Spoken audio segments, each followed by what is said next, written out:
Good morning, everybody. I hope that you're well. Here is a recap of around about 625 to 670, which I hadn't uploaded yet, so I want to get through all of this bit for you. And then we've just got one last bit, last 30 lines, and then we are all finished. Bob's your uncle. So let's start off. Illic there. Again, this is the description of the Battle of, it's the description of the shield and of the Battle of Actium. Don't forget about Augustus putting on the Actian Games and in terms of celebration of what he did. I was just reading about those last night. There he had fashioned, so Illic, there he fercerat, you have to go all the way down for there. There who had fashioned, you say? The Lord of Fire, Ignipotens, had fashioned. There the Lord of Fire had told the story, the story of Italy and the triumphs of the Romans. Note the chiasmus there. Not ignarus, not ignorant of prophecy, nor unknowing of the age that was, of the ivy of the age that was Venturi, that was to come.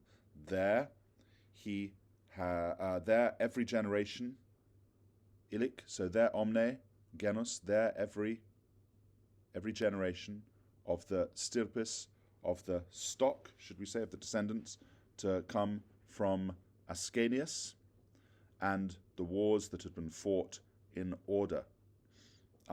So, again, all of those different things, fercerat, he had crafted those. And the fetam, again, remember we needed to say that she needed to be pregnant, that's why she could, and such a famous image, perhaps the most famous image of, I suppose, Roman history, and the pregnant wolf lying stretched out in the green cave Marvortis of Mars. And the fetam lupam, and the pregnant wolf procubuse, stretched out in the green anthro viridi, in the green cave of Mars. Geminos, around, rather circum, around, possessive dative huic ubera hertits, the twin boys, Geminos pueros, the twin boys hung playing, ludere, hanging, playing, and lambere, and suckling their mother, impavidos rather, without fear, fearlessly. She, with her shapely neck, reflexa,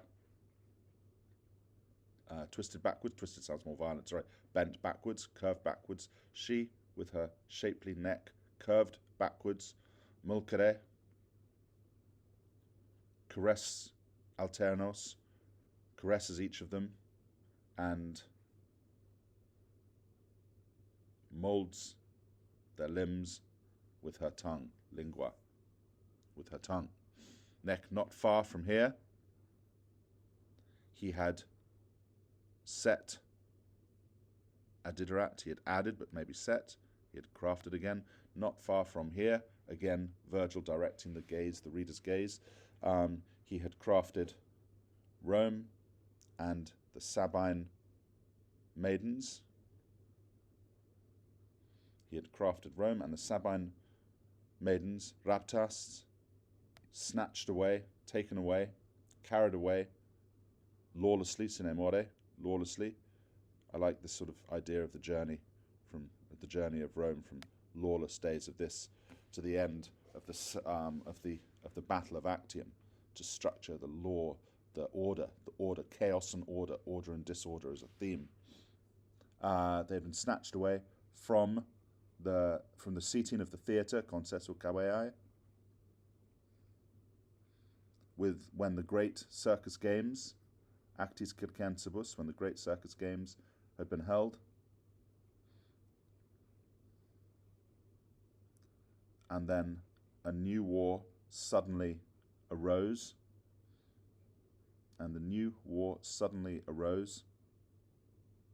between the sons of Romulus, between the sons of Romulus and aged Tatius, Seni Tatio, the king of the Sabines, and his stern Severis Curibus, and his stern Cures. Then, post, the same kings, then the same kings, having set aside their conflict, having laid down their conflict, stood armati, armed, in front of the altar of Jupiter, holding their cups, and they made a treaty, jugebant foedera. I like this idea here. So it is actually from lawlessness to treaties, to law, to order. So much of the Shield of Actium is really about presenting, I suppose, Roman virtues through the stories of the founding of Rome. Anyway, we'll talk about that in class. They stood armed, made their treaties over the sacrifice of the pig, and now here, actually, sorry, we don't need to do this next bit because occasionally some translations throw in, but your one hasn't, so you don't need to worry about the thatch of Romulus comes later on. Not far from there, four horse chariots. This is Mettus, who broke his word to the Romans, promised to support them and then broke his word. Not far from there, Mettus. No, sorry, 4 horse chariots, not far from there. The quadrigae is the subject. The 4 horse chariots, driven apart, had torn, not far from there, 4 horse chariots, driven apart, had torn, Mettus, distolerant, had torn, so driven apart in different directions, had torn Mettus apart. You should have kept your word, Alban. Nice apostrophe there. And Tullus dragged the entrails of the lying man through the woods, and the brambles were dripping, spattered with blood. And indeed, there was Porsena. Porsena, if you remember, was someone who helped the final king, Tarquinius Superbus, after the Romans in 510 BC had decided to get rid of the kings, and Porsena tried to offer him support, tried to get him back into Rome. There too was Porsena, bidding them to receive the exiled Tarquinius, and he was oppressing, that's not a real word, and he was oppressing the city with mighty siege. The sons of Aeneas were rushing upon the sword in the name of freedom. You could see Aspicares, you could see him depicted, similem, you could see him shown as angry, shown as threatening, obvious chiasmus and apostrophe. Cocles, because Cocles, this is Horatius Cocles,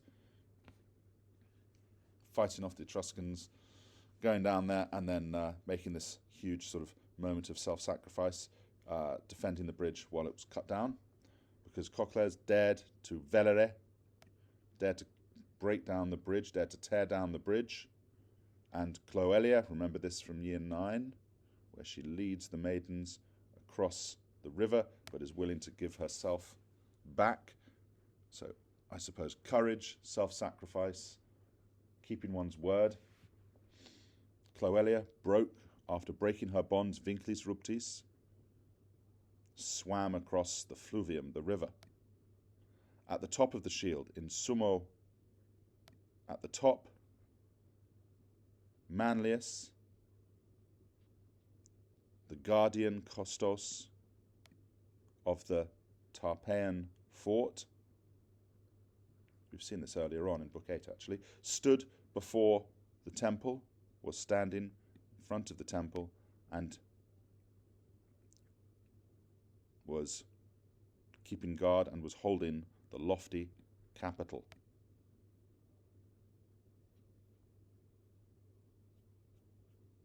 And here, that's also where we had Romulus and the thatched roof that we did earlier on. And here the silver goose at Que Hic, and here the silver goose flying through the golden gilded colonnades, volitans, through the silver goose, flying through the gilded colonnades was crying that the Gauls were on or at the threshold. The Gauls were close by in the thickets. Adirant were present near in the thickets and were taking hold of the fort, disguised by the shadows, shielded by the darkness, and by the gift of shadowy night. Olis, possessive dative there. Their locks of hair, their hair was golden, and their clothing golden. They glitter in their striped cloaks. Then imagine all of this. I suppose the two aspects of this description are one of all the values and virtues that are depicted, and also the beauty of the shield. Then their milk-white necks are entwined with gold. Each one carries 2 alpine pikes in their hand.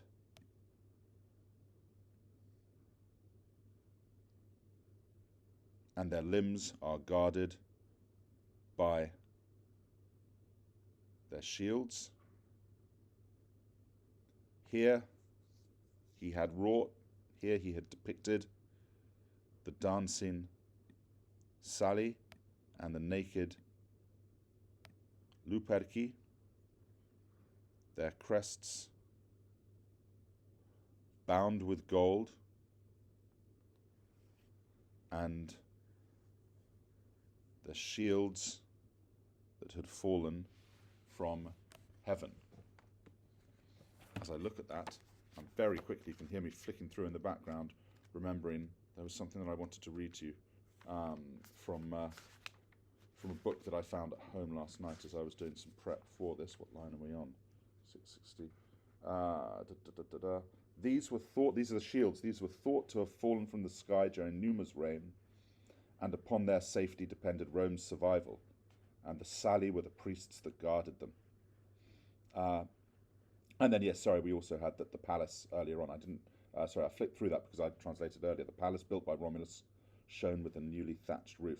Think of that humility. I think I talked, or I maybe put on peg space for one of the groups, the idea of luxury versus simplicity, which we have there. So again, so many of these different stories that we've got. The pattern of the pictures is clear. In the centre are 3 scenes of the Battle of Actium, separated from the scenes around the edge by the spirals of the sea. Round the edge are 6 scenes. At the sides, Romulus, the Sabines, Mettus, and Horatius. At the top, the capital. There are touches in the passage which lie outside pictorial art, but basically Virgil has presented it visually.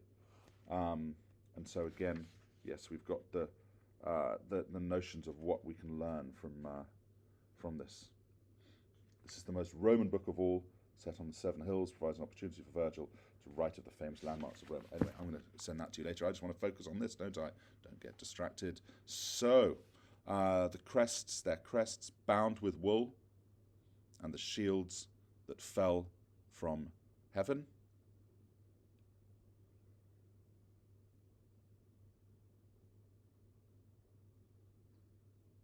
And in cushioned carriages,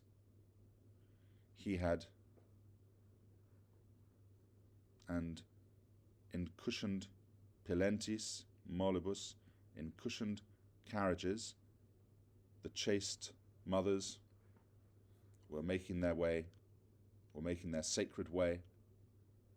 Chaste matrons made their sacred way through the city. Here,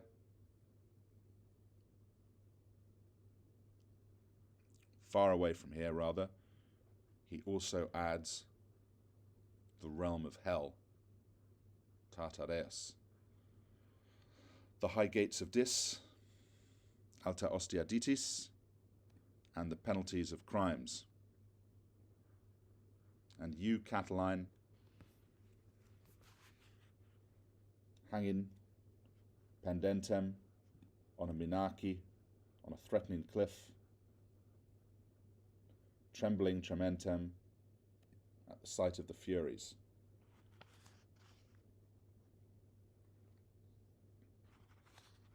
And far apart,